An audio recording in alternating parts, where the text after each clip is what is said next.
আসসালামু আলাইকুম, স্বাগত জানাচ্ছি চ্যানেল আই সংবাদে। সংবাদ কক্ষে আপনাদের সাথে আছি আমি প্রিয়াঙ্কা। বিস্তারিত সংবাদে শুরুতেই জানিয়ে দিচ্ছি সুপার ফ্রেশ ফর্টিফাইড সয়াবিন তেল সংবাদ শিরোনামগুলো। আওয়ামী লীগ নেতা আহমেদ হোসেন ও চট্টগ্রাম বন্দরের সাবেক চেয়ারম্যান সোহায়েলকে পল্টন থানার হত্যা মামলায় গ্রেপ্তার দেখিয়েছে পুলিশ, নেওয়া হবে সিএমএম আদালতে। তিস্তা সহ অভিন্ন নদী নিয়ে ভারতের সাথে আলোচনা করবে অন্তর্বর্তী সরকার, পলিথিন বন্ধে সেপ্টেম্বর থেকে অভিযান।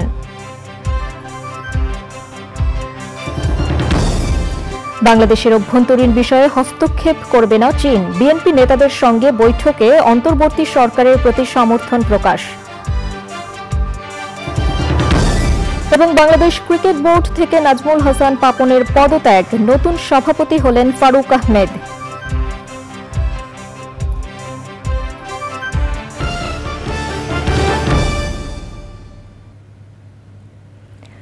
সংবাদ শিরোনামগুলো জানাচ্ছিলাম। এখনকার সংবাদ আয়োজন একই সঙ্গে চ্যানেল আইয়ের ইউটিউব চ্যানেলে এবং চ্যানেল আইয়ের ওটিটি প্ল্যাটফর্ম আই স্ক্রিনে লাইভ স্ট্রিম হচ্ছে। যাচ্ছে বিস্তারিত সংবাদে। আওয়ামী লীগ নেতা আহমেদ হোসেন ও চট্টগ্রাম বন্দরের সাবেক চেয়ারম্যান সোহায়েলকে পল্টন থানার হত্যা মামলায় গ্রেপ্তার দেখিয়েছে পুলিশ। কিছুক্ষণের মধ্যে তাদের ডিবি কার্যালয় থেকে সিএমএম আদালতে নেওয়া হবে। এ নিয়ে জানতে এনামুল কবির রূপমের কাছে যাচ্ছি, তিনি ডিবি কার্যালয়ে আছেন। রূপম, আওয়ামী লীগ নেতা ও চট্টগ্রাম বন্দরের সাবেক চেয়ারম্যানকে সিএমএম আদালতে কখন নেওয়া হতে পারে, বিস্তারিত জানাবেন আমাদের। প্রিয়াঙ্কা, গত রাতে চট্টগ্রাম বন্দর কর্তৃপক্ষের সাবেক chairman rear admiral M Sohail এবং বাংলাদেশ আওয়ামী লীগের সাংগঠনিক সম্পাদক কে আটক করার পর মিন্টু রোড ডিবি কার্যালয়ে রাখা হয়েছে। তাদের সঙ্গে আরো দুজনকেও আটক করে রাখা হয়েছে, তবে তাদের ব্যাপারে ডিবি কর্তৃপক্ষ এখনো আনুষ্ঠানিকভাবে কোনো কিছু প্রকাশ করেননি। এই দুইজনকে বন্দর কর্তৃপক্ষের চেয়ারম্যান এবং আওয়ামী লীগের সাংগঠনিক সম্পাদক, এই দুইজনকে আজকে দুপুর 12টার দিকে পল্টন থানার হত্যা মামলায় গ্রেপ্তার দেখানো হয়েছে। তাদেরকে ওই মামলায় জিজ্ঞাসাবাদের জন্য ঢাকার সিএমএম আদালতে দিনের কোনো এক সময়ে পাঠানো হবে এবং 10 দিন করে তাদেরকে রিমান্ডে চাওয়া হবে জিজ্ঞাসাবাদের জন্য। চট্টগ্রাম বন্দর কর্তৃপক্ষের চেয়ারম্যান এর বিরুদ্ধে যে মামলা, সে সময় তিনি র্যাপিড অ্যাকশন ব্যাটালিয়ন র্যাবের পরিচালক হিসেবে কর্মরত ছিলেন। আর অন্য যে দুজনের কথা বলেছিলাম যারা আটক আছে বলে শোনা যাচ্ছে, তাদের ব্যাপারে অবশ্য এখনো ডিবির পক্ষ থেকে তেমন কিছু জানানো হয়নি। প্রিয়াঙ্কা, ধন্যবাদ রূপম। আমরা পরবর্তীতে আরো তথ্য জানবো আপনার কাছে। নিরাপদ খুলনার প্রত্যয়ে 5 আগস্ট পরবর্তী আইনশৃঙ্খলা পরিস্থিতি সামাল দিতে মুঠোফোনে খুলনা কন্ট্রোল নামে একটা প্ল্যাটফর্ম চালু করেছে অ্যামেচার রেডিও ক্লাব খুলনা। যুক্ত হয়েছেন কয়েকশো তরুণ স্বেচ্ছাসেবী। আইনশৃঙ্খলা রক্ষাকারী বাহিনীর সদস্যদের সঙ্গে সমন্বয় করে ট্রাফিক ব্যবস্থাপনা, উদ্ধার কার্যক্রম, জরুরি রক্ত সংগ্রহ সহ বিভিন্ন কাজ নিরলসভাবে করে যাচ্ছেন তারা। বিস্তারিত দানিয়েল সুজিত বোসের রিপোর্টে। জেলো নামের অ্যাপে লগ ইন করে খুলনা কন্ট্রোলে ঢুকতেই মুঠোফোনটা ওয়াকিটকি হয়ে যায়, আর ঘরে বসেই জানা যায় খুলনা মহানগরীর হালচাল। বিগত সরকারের পতনের পর দেশে যখন আইন শৃঙ্খলা বাহিনীর অনুপস্থিতিতে বিশৃঙ্খলা তৈরি হয়েছিল, অ্যামেচার রেডিও ক্লাব খুলনা নামক প্রতিষ্ঠানটির সদস্যরা দায়িত্ববোধ থেকেই একত্রিত হয়েছিলেন। আমরা যেহেতু আগেও ট্রাফিক নিয়ন্ত্রণ করেছি পুলিশের সাথে, সেক্ষেত্রে আমরা কিছুটা হলেও একটু স্কিল সম্পন্ন, তাই আমরা আমাদের যে সাধারণ শিক্ষার্থী ভাই বোনরা ছিল তাদের পাশে এসে দাঁড়াই। যে এই যে কমিউনিকেশনের যে অভাবটা, যার ফলে যে বিশৃঙ্খলাগুলো হচ্ছে, এটাকে কিভাবে সুরাহা করা যায়। পরবর্তীতে আমরা ভেবে দেখলাম যেহেতু রেডিও ব্যবহার করায় আইনি জটিলতা আছে, তো আইনি জটিলতা যাওয়া যাবে না। তখন আমরা একটা অ্যাপস ভিত্তিক সমাধানে আসি, যেটা হচ্ছে জেলো। অ্যাপসটা ডাউনলোড করার পর রেজিস্ট্রেশন করার প্রয়োজন হয়। রেজিস্ট্রেশন করার পরে আমরা এখানে একটা খুলনা কন্ট্রোল নামে একটা চ্যানেল ক্রিয়েট করি, যেগুলোর অ্যাডমিন আমরা। অনেক প্রবলেম ফেস করতে হয়েছে, কিন্তু আসলে আমাদের ভিতরে যে ইউনিটটা কাজ করছে, আমরা যে ইউনিট হিসেবে কাজ করতে পারছি, এইটার জন্য আমাদের বিষয়টা সফল হয়েছে। খুলনা নগরকে নিরাপদ রাখতে রাত দিন পাহারা দিয়েছেন বিভিন্ন সংগঠনের স্বেচ্ছাসেবীরা। আমরা 37 সেকেন্ডসে প্রায় 380টি মোটরসাইকেল রেস্কিউ করতে গিয়েছিলাম। এটা আমাদের সবচেয়ে বড় অর্জন, এবং ব্লাড ডোনেশন থেকে শুরু করে ফুড সার্ভিং, মার্ডার কেস, মাদক সহ মানে বিভিন্ন ধরনের রেস্কিউ আমরা করেছি। আসলে সবাই তো স্বেচ্ছাসেবী, এখানে তো কেউ টাকা দিয়ে নেই, আর এখানে নিজের থেকে কাজ করতেছে। তো ওই ইনকারেজ থেকে মনে হয়েছে যে আমার নিজের কিছু করা উচিত, আর আমি বাসায় না বসে আমি এদের সাথে সারা রাত ধরে সকালবেলা পর্যন্ত আমি এদেরকে পানি এবং ফুড বিতরণ করেছি। খুলনা শহরে 5000-এরও বেশি শিক্ষার্থীদের নিয়ে বিভিন্ন ধরনের সামাজিক কার্যক্রম পরিচালনা করা হয়েছে বলে জানানো হয় প্রতিষ্ঠানটির পক্ষ থেকে। খুলনাবাসী যেটা সর্বপ্রথম পেয়েছে যে বিভিন্ন এলাকায় চুরি ডাকাতি সহ বিভিন্ন ধরনের অপরাধমূলক যে কর্মকাণ্ডগুলো সংগঠিত হতে গিয়েছে, সেইগুলাকে তারা প্রতিহত করা সম্ভব হয়েছে। তারা বাধার সম্মুখীন হয়েছে, এলাকাবাসী সহ অন্যান্য ভলান্টিয়ারি টিম, রেস্কিউ টিম সহ তারা সেখানে খবর পাওয়ার সঙ্গে সঙ্গে ইনস্ট্যান্ট, যেহেতু এই কমিউনিকেশনটা হয়, খবর পাওয়ার সাথে সাথে তারা সেইখানে খুব অল্প সময়ে পৌঁছে যায় এবং সেইগুলা তারা প্রতিহত করতে সক্ষম হয়। Daniel Sujit Bose, channel I, Khulna. BNP নেতাদের সঙ্গে বৈঠক করেছেন চীনের রাষ্ট্রদূত ইয়াও ওয়েন। বৈঠক শেষে বিএনপি মহাসচিব মির্জা ফখরুল ইসলাম আলমগীর জানিয়েছেন, সৌহার্দ্যপূর্ণ আলোচনা হয়েছে। চীনের রাষ্ট্রদূত বলেছেন, বাংলাদেশের অভ্যন্তরীণ বিষয়ে হস্তক্ষেপ করবে না চীন। অন্তর্বর্তী সরকারের প্রতি তাদের সমর্থন আছে বলেও জানান চীনা রাষ্ট্রদূত। এক সংবাদ সম্মেলনে ছাত্র রাজনীতি নয়, ছাত্র লীগকে নিষিদ্ধ করার দাবি জানিয়েছে ছাত্রদল। রাহুল রায়ের রিপোর্ট। সোমবার ইউরোপীয় ইউনিয়নের রাষ্ট্রদূতের সঙ্গে বৈঠক করেছেন বিএনপি নেতারা। এর দুদিন পর দলের চেয়ারপারসন বেগম খালেদা জিয়ার গুলশান কার্যালয়ে চীনের রাষ্ট্রদূত ইয়াও ওয়েন বৈঠক করেছেন দলটির শীর্ষ নেতাদের সঙ্গে। ঘণ্টাখানেকের বৈঠকে বিএনপির মহাসচিব মির্জা ফখরুল ইসলাম আলমগীর ছাড়াও ছিলেন স্থায়ী কমিটির 2 সদস্য ডক্টর খন্দকার মোশাররফ হোসেন ও doctor Abdul Moyeen Khan. Our cooperation of non-interference into internal affairs of any country. We hope, on the leadership of this interim government, Bangladesh will have stability and bring Bangladesh into normal track of development, and will bring all the people of Bangladesh to move forward. And China also committed, we will support independence, sovereignty and territorial integrity of Bangladesh. চীনা রাষ্ট্রদূত জানান, বিএনপির সঙ্গে তাদের সম্পর্ক ভবিষ্যতে আরো গভীর হবে। বাংলাদেশের উন্নয়নে তাদের সহযোগিতা অব্যাহত থাকবে বলেও জানিয়েছেন। চীনের রাষ্ট্রদূতের এই বাংলাদেশ কার্যালয়ে আসাটাকে আমরা অ্যাপ্রিশিয়েট করছি, এবং একই সঙ্গে চীনের রাষ্ট্রদূতকে আন্তরিক ধন্যবাদ এবং কৃতজ্ঞতা জানাচ্ছি যে তিনি তার দূতাবাসের দায়িত্বপূর্ণ কর্মকর্তাদের নিয়ে আমাদের অফিসে এসেছিলেন, এবং তারা আমাদের চেয়ারম্যান দেশনেত্রী বেগম খালেদা জিয়াকে তারা গ্রিটিংস দিয়েছেন, অভিনন্দন জানিয়েছেন।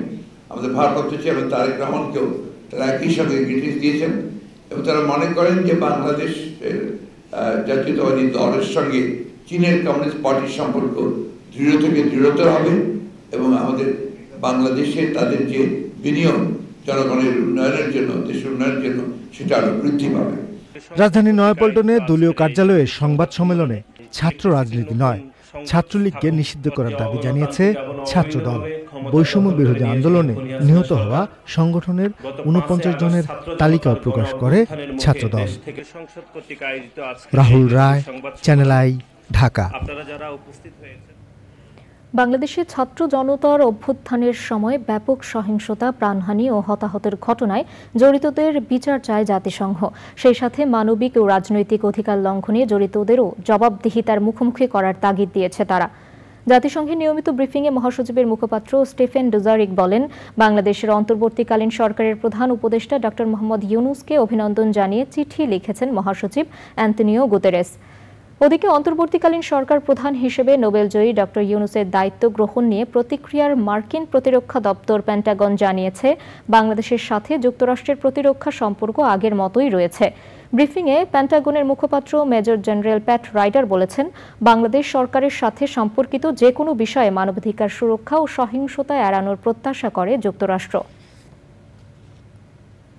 স্বরাষ্ট্র উপদেষ্টা অবসরপ্রাপ্ত লেফটেন্যান্ট জেনারেল মোহাম্মদ জাহাঙ্গীর আলম চৌধুরী বলেছেন, বিজিবি হাসপাতালে ভর্তি বৈষম্য বিরোধী ছাত্র আন্দোলনে আহতদের সবাই ভালো আছেন।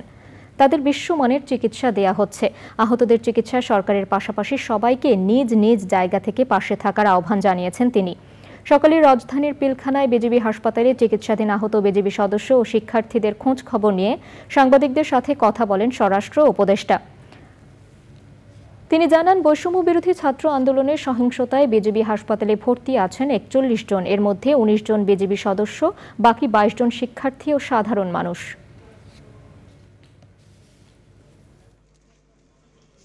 এখানকার পরিবেশও যেরকম সুন্দর, এখানে ট্রিটমেন্টের ব্যবস্থা খুব ভালো। এখানে ডাক্তার যারা আছে খুবই নামি দামি ডাক্তার এবং তারা খুব ভালোভাবে তাদের কেয়ার নিচ্ছে। তো আপনারা সবাই দোয়া করবেন। আর আপনাদের কাছে হলো আমার একটা বড় অনুরোধ, এই হসপিটালগুলিতে আপনারা যত কম যান, যেহেতু যদি ইনফেকশন হয়ে যায়, ইনফেকশন কিন্তু এই ভিজিটের থেকে বেশি ছড়ানোর সম্ভাবনা থাকে। দীর্ঘ এক যুগ পর বাংলাদেশ ক্রিকেট বোর্ডের সভাপতির পদ থেকে সরে দাঁড়ালেন নাজমুল হাসান পাপন। যুব ও ক্রীড়া মন্ত্রণালয়ে জরুরি বোর্ড সভায় ভার্চুয়াল পরিসরে যুক্ত হয়ে পদত্যাগের ঘোষণা দেন তিনি। নাজমুল হাসান পাপনের পদত্যাগের পর বিসিবির নতুন সভাপতি হয়েছেন সাবেক অধিনায়ক ও সাবেক প্রধান নির্বাচক ফারুক আহমেদ। এছাড়া বিসিবির নতুন পরিচালক নির্বাচিত হয়েছেন নাজমুল আবেদিন ফাহিম। এর আগে মঙ্গলবার বিসিবির পরিচালকের পদ থেকে সরে দাঁড়ান জালাল ইউনুস।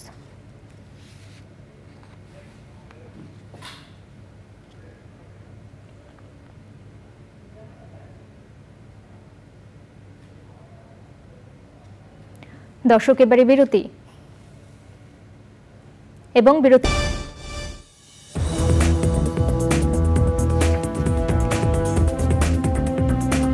ফিরে এলাম বিরতির পর। ভারতের সাথে বন্ধু প্রতিম সম্পর্ক রেখে তিস্তা সহ অভিন্ন নদী নিয়ে আলোচনা করবে অন্তর্বর্তী সরকার। প্রয়োজনীয় আন্তর্জাতিক অঙ্গনে যাওয়ার কথা জানিয়েছেন পরিবেশ উপদেষ্টা। জলবায়ু এবং পানি সম্পদ বিষয়ক উপদেষ্টা সৈয়দা রেজওয়ানা হাসান। পলিথিন বন্ধে সেপ্টেম্বর থেকে অভিযান শুরু হবে বলেও জানান তিনি। উপদেষ্টা আরও জানান, শীত মৌসুম শুরুর আগেই বায়ু দূষণ কমানোর উদ্যোগ নেওয়া হচ্ছে। সবচেয়ে দূষিত নদী এবং দূষণকারী প্রতিষ্ঠানের তালিকা দিতে বলা হয়েছে পরিবেশ অধিদপ্তরগুলোকে। রাস্তায় গাড়ির যত্রতত্র হর্ন বন্ধ করতে ঢাকার 10টি স্থানে অভিযান শুরু করা হবে। শিক্ষার্থীদের সাথে নিয়ে এই কার্যক্রম শুরু করার কথা জানান উপদেষ্টা। এই প্রসেসটা তিস্তা পাড়ের মানুষের সাথে এবার কথা বলা হবে। জয়েন্ট রিভার কমিশন নেগোসিয়েশন করবে, কিন্তু তিস্তা পাড়ের মানুষ কি চায় সেটা আমরা তুলে আনবো। আপনি দেখেছেন যে ভারতের কিন্তু আমাদের মমতা ব্যানার্জি বলেন যে আমার মানুষকে বঞ্চিত করে আমি পানি দেব না। তো আমার মানুষ কি চায় ওটাও টেবিলে যাতে আসে সেই ব্যবস্থাটা করব। বিশ্ব প্রেক্ষিতে যদি দেখেন যে আপার রাইপেরিয়ান দেশ সবসময় লোয়ার রাইপেরিয়ান দেশের সাথে এই কাজগুলো করে, যার জন্য জাতিসংঘের যে আন্তর্জাতিক আইনটা আছে 1997 সালে, ওটাতে মাত্র 36টা রাটিফিকেশন লাগতো, অনুস্বাক্ষর লাগতো। 17 বছর লেগেছে ওইটাকে 36টা স্বাক্ষর পেতে। তাই এটি একটি বৈশ্বিক বাস্তবতা। টানা বর্ষণ ও উজান থেকে নেমে আসা পাহাড়ি ঢলে নোয়াখালী, ফেনী ও মৌলভীবাজারের বিভিন্ন এলাকা প্লাবিত হয়েছে। বিশেষ করে ফেনীর ফুলগাজী ও পরশুরাম উপজেলায় সেলোনিয়া, মোহরী ও কহুয়া নদীর 11টি ভাঙা বাঁধ দিয়ে পানি প্রবেশ করেছে। প্রতিনিধিদের পাঠানো তথ্য ও ভিডিও চিত্রে সাদিয়া ওমরের রিপোর্ট। কয়েকদিনের ভারী বর্ষণে তলিয়ে গেছে পুরো নোয়াখালী। টানা এক সপ্তাহের ভারী বর্ষণে জলাবদ্ধতা দেখা দিয়েছে জেলার 9টি উপজেলায়। বসতঘর, গ্রামীণ সড়ক ও শিক্ষা প্রতিষ্ঠান বন্যার পানিতে তলিয়ে গেছে। পানিবন্দী হয়ে পড়েছেন কয়েক লাখ মানুষ। বুধবার থেকে জেলার সব প্রাথমিক, মাধ্যমিক ও উচ্চ মাধ্যমিক শিক্ষা প্রতিষ্ঠান বন্ধ ঘোষণা করা হয়েছে। অনেক পানি, হাঁটতে পারতেছি না, সব ভিজে যাচ্ছে। আপনার বাড়িঘরে জল উঠে গেছে, মানে সব কিছুতে মানে আমরা হ্যারাস হইতেছি। বাড়িঘরে সব জায়গায় পানি এবং হচ্ছে যে বর্তমানে এই রাস্তাঘাটে পানি উঠে গেছে জেলা প্রশাসক কার্যালয়ের সামনে এবং কোর্টে। এখন বন্যাটাকে তো অনেক অসুবিধা, গায়ে গায়ে সারাতে পারি আর ওরা হানি বাড়ি ঘরে ডুবেছে, ঘরের ভিতরে পানি ঢুকে গেছে। মাছ পানি একেবারে কিছু নেই, সব আমাদের বাড়ি থেকে বাইরে এতটুকু পানি। জনপ্রতিনিধিরা নোয়াখালীর সমস্ত টাকাগুলো আত্মসাৎ করছে এবং দুর্বৃত্তরা ড্রেন, খাল, বিল অবৈধ স্থাপনা করে আজকে পানি নিষ্কাশনের ব্যবস্থা বন্ধ করে দিছে। জেলা প্রশাসন বলছে ইতোমধ্যে বিভিন্ন অবৈধ বাঁধ কেটে পানি প্রবাহ স্বাভাবিক করার কাজ শুরু হয়েছে। মুহুরী নদী দিয়ে যে পানি যেহেতু আসছে, সেই পানিটা আমাদের লক্ষ্মীপুর এবং নোয়াখালী হয়ে সেই পানিটা নেমে যাবে। কাজে ওই পানিটা যতদিন থাকবে তখন এটা বন্যার পানির মতোই হবে। সেক্ষেত্রে যখন তো মুহুরী নদীর পানিটা প্লাবিত হয়ে আসছে তখন আমাদের বন্যার মতোই হয়ে যাচ্ছে। ফেনীর মুহুরী, কহুয়া ও সিলোনিয়া নদীর বন্যা নিয়ন্ত্রণ বাঁধের 17টি অংশে পানি প্রবেশ করে 100 গ্রাম প্লাবিত হয়েছে। রাস্তাঘাট, ঘরবাড়ি, ফসলি জমি ও মাছের ঘের পানিতে তলিয়ে গেছে। দুই উপজেলার প্রায় 25,000 পরিবার এখনও পানিবন্দী। মৌলভীবাজার জেলার মনু ও ধলাই নদের পানি বিপদসীমার উপর দিয়ে প্রবাহিত হচ্ছে। কমলগঞ্জ উপজেলার ধলাই নদের কয়েকটি স্থানে ভাঙন ও কুলাউড়ায় মনু নদের প্রতিরক্ষা বাঁধ উপচে পানি প্রবেশ করে নিম্নাঞ্চল প্লাবিত হয়েছে। Sadio more, channel I. পাহাড় ধসে ক্ষতিগ্রস্ত হয়েছে ভারতের সিকিমের তিস্তা জলবিদ্যুৎ কেন্দ্রের একাংশ। এতে পাহাড় লাগোয়া ন্যাশনাল হাইড্রো ইলেকট্রিক পাওয়ার কর্পোরেশনের তিস্তা স্টেজ এর একটি বাঁধ ভেঙে গেছে। প্রাকৃতিক দুর্যোগে ক্ষতিগ্রস্ত ওই বাঁধটি 1 বছর আগে থেকেই অচল অবস্থায় পড়েছিল। মঙ্গলবারের ওই পাহাড় ধসের ঘটনায় কোনো হতাহতের খবর পাওয়া যায়নি। স্থানীয় প্রশাসন জানায়, গত কয়েক সপ্তাহ ধরে ওই জলবিদ্যুৎ কেন্দ্রের কাছাকাছি পাহাড়ে বেশ কয়েকবার ধস নামে। নিরাপত্তামূলক ব্যবস্থা হিসেবে আগেই সেখান থেকে কর্মীদের সরিয়ে নেওয়া হয়। মঙ্গলবার পাহাড়ের বিশাল অংশ সিকিমের ওই জলবিদ্যুৎ কেন্দ্রের উপর ধসে পড়লে 510 মেগাওয়াট বিদ্যুৎ উৎপাদনকারী এই কেন্দ্রটির একাংশ ক্ষতিগ্রস্ত হয়। সে সময় ওই পাহাড় লাগোয়া তিস্তা স্টেজ এর ক্ষতিগ্রস্ত বাঁধটিও ভেঙে যায়। ক্ষতিগ্রস্ত হয় কয়েকটি ঘরবাড়ি। এ ঘটনায় আশেপাশে বসবাসকারী মানুষের মাঝে আতঙ্ক ছড়িয়ে পড়ে এবং তারা দিকবিদিক ছোটাছুটি করে। গাজার দক্ষিণ খান ইউনুস থেকে 6 ইসরায়েলি জিম্মির মরদেহ উদ্ধার করা হয়েছে। ইসরায়েলের সেনাবাহিনী জানিয়েছে, ইসরায়েলের অভ্যন্তরীণ গোয়েন্দা সংস্থা শিন বেতের সাথে যৌথ অভিযান চালিয়ে জিম্মিদের মরদেহ উদ্ধার করা হয়। খান ইউনিসে ইসরায়েলি সামরিক হামলার সময় একটি টানেলে গ্যাস লিক করা থেকে তাদের মৃত্যু হয়েছে বলে ধারণা করা হচ্ছে। জিম্মি ও নিখোঁজ ব্যক্তিদের পরিবারের সদস্যদের নিয়ে একটি ফোরাম গঠন করে বাকি জিম্মিদের চুক্তির মাধ্যমে ফিরিয়ে আনারও চেষ্টা চলছে। গাজায় ইসরায়েলি হামলা অব্যাহত রয়েছে। সবশেষ 24 ঘন্টায় ইসরায়েলের হামলায় আরও 52 ফিলিস্তিনি নিহত হয়েছেন। এ নিয়ে 10 মাস ধরে চলা যুদ্ধে গাজায় 40,173 ফিলিস্তিনি নিহত হন। মার্কিন পররাষ্ট্রমন্ত্রী অ্যান্টনি ব্লিংকেন যুদ্ধবিরতি চুক্তির আহ্বান জানিয়েছেন, তবে ইসরায়েল ও হামাসের মধ্যকারে চুক্তির বিষয়টি নিশ্চিত না করেই তিনি মধ্যপ্রাচ্য সফর শেষ করেছেন।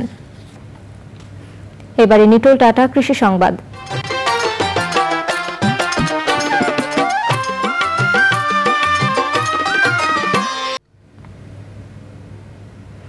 দিনাজপুরে বিলম্বিত জাতের গৌরমতি আম চাষ করে ব্যাপক সফলতা পেয়েছেন প্রবাসী জাহিদুর রহমান। সাফল্য দেখে এই আমের বাগান গড়ে তুলতে আগ্রহী হয়ে উঠেছেন এলাকার অনেক চাষি। দিনাজপুর থেকে শাহ আলম শাহীর পাঠানো তথ্যে ডেস্ক সুলতানা হিমুর রিপোর্ট। দিনাজপুরের পাবড়ি গ্রামের প্রায় 5 একর জমিতে গড়ে উঠেছে গৌরমতি আমের 5টি বাগান। ফ্রুট ব্যাগিং পদ্ধতিতে এই আম চাষ করছেন আমেরিকা প্রবাসী মোহাম্মদ জাহিদুর রহমান। বাজারে যখন কোনো আম নেই তখন গৌরমতি জাতের এই আম উত্তোলন শুরু হয়েছে এখানে। 15 সেপ্টেম্বর পর্যন্ত চলবে এই আমের মৌসুম। এই বাগানের যাবতীয় কাজ আমি দেখাশোনা করি।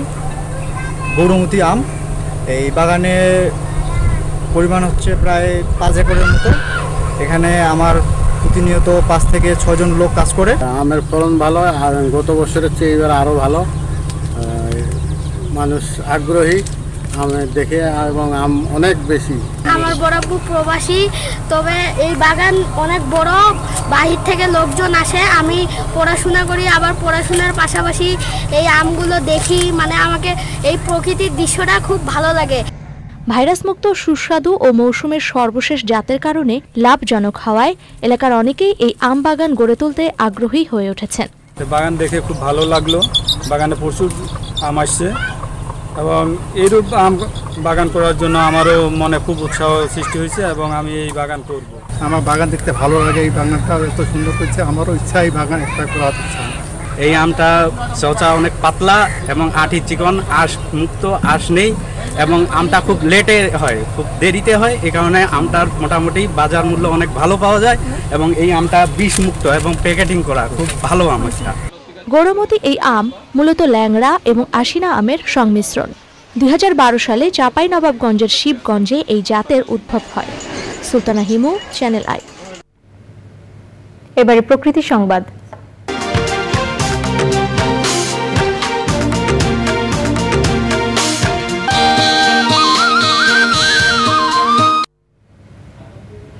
চাঁদপুরে বিলুপ্তপ্রায় প্রজাতির বাজ পাখি উদ্ধার করেছে স্থানীয় এক দম্পতি। পাখিটিকে সুস্থ করে তুলতে চিকিৎসা দেয়া হচ্ছে। বিলুপ্তপ্রায় বাজ পাখিটিকে দেখতে ভিড় করছেন স্থানীয়রা। তবে জানানোর পরেও পাখিটির বিষয়ে কোনো উদ্যোগই নেয়নি স্থানীয় বন বিভাগ। মুর্শিদ আলমের পাঠানো তথ্য ও ভিডিও চিত্রে আফরোজা হাসির রিপোর্ট। পৌরসভার ওয়ারলেস এলাকায় রাস্তার পাশে ডানা ভাঙা অবস্থায় পড়েছিল বাজ পাখিটি। পরে স্থানীয় মাইনুদ্দিন ও রাবেয়া দম্পতি বাজ পাখিটি উদ্ধার করে নিজেদের ঘরে আশ্রয় দেন। বিলুপ্তপ্রায় বাজ পাখিটি সুস্থ করতে প্রয়োজনীয় চিকিৎসার ব্যবস্থাও করেন তারা। আমার জানা মতে এটা শাহী বাজ পাখি, চাঁদপুর আগে দেখা যেত কিন্তু ইদানিং দেখি না। তো বড় বড় গাছ এগুলো থাকে আর সাধারণত মাছ খায়, মোটামুটি বিপন্ন প্রজাতির। চাঁদপুরে এটা দেখা যায় না। আমি এটা প্রথম দেখছি, আমি আজকে এই প্রথমে এই পাখিটা দেখছি, কিন্তু আর কোনো সময় দেখি না। পাখিটি হস্তান্তরে যোগাযোগ করা হলেও সাড়া দেয়নি বন বিভাগ। যাইতেছিলাম তখন যাওয়ার সময় দেখবো রাস্তার পাশে এটা পড়ে আছে, আর পাকা থেকে রক্ত চলছে। পায়ের মধ্যে সমস্ত রিক্সা গেছে, ওই রিক্সাওয়ালার সহযোগিতায় আমি এটা বাসায় নিয়ে আসি। আনার পরে ওই দুই পাখাটা ভাঙছে। পাখাটাতে একজন ওই আপনার ভেটেরিনারি চিকিৎসক আছে আমাদের দুলাভাই, আলাপ করলাম। উনি বললো যে পানি দিয়ে ধুয়ে রক্তটা বন্ধ। বিলুপ্তপ্রায় বাজ পাখিটি সংরক্ষণে বন বিভাগকে প্রয়োজনীয় উদ্যোগ নেওয়ার আহ্বান স্থানীয়দের। আফরোজা হাসি, প্রকৃতি ও জীবন ডেস্ক, চ্যানেল আই। এবারে অন্যান্য সংবাদ। ধানমন্ডিতে বহুতল আবাসিক ভবনে আগুনের ঘটনা ঘটেছে। ভবনের ম্যানেজার জানিয়েছেন, সাবেক প্রধান বিচারপতি কে এম হাসানের বহুতল ভবনে 9 ও 10 তলা ফ্ল্যাটে ওই আগুনের ঘটনা ঘটে। ভবনের বাসিন্দারা জানিয়েছেন, সকাল 10টায় এসির বিস্ফোরণে 12 তলা ভবনের 9 ও 10 তলা ফ্ল্যাট পুরোটাই পুড়ে গেছে। ফায়ার সার্ভিসের 6টি ইউনিট প্রায় 1 ঘন্টার চেষ্টায় আগুন নিয়ন্ত্রণে নেয়। আটকে পড়া 3 জনকে আহত অবস্থায় উদ্ধার করা হয়। সকাল 10টায় আগুন লাগে। এখনো পর্যন্ত ফায়ার সার্ভিসের অনুমান ইলেকট্রিক শর্ট সার্কিট থেকে আগুন লাগে। আলহামদুলিল্লাহ এখন আগুন ফুল কন্ট্রোলে আছে। ফ্ল্যাটের যাবতীয় 2টা ফ্ল্যাট, বিশেষ করে C8 এবং C9 এ যত আসবাবপত্র, বিশেষ করে টিভি, এসি বা অন্যান্য আদার্স যে আসবাবপত্র এবং মূল্যবান ডকুমেন্ট যা ছিল সেগুলো সব পুড়ে শেষ হয়ে গেছে। এবারে খেলার খবর।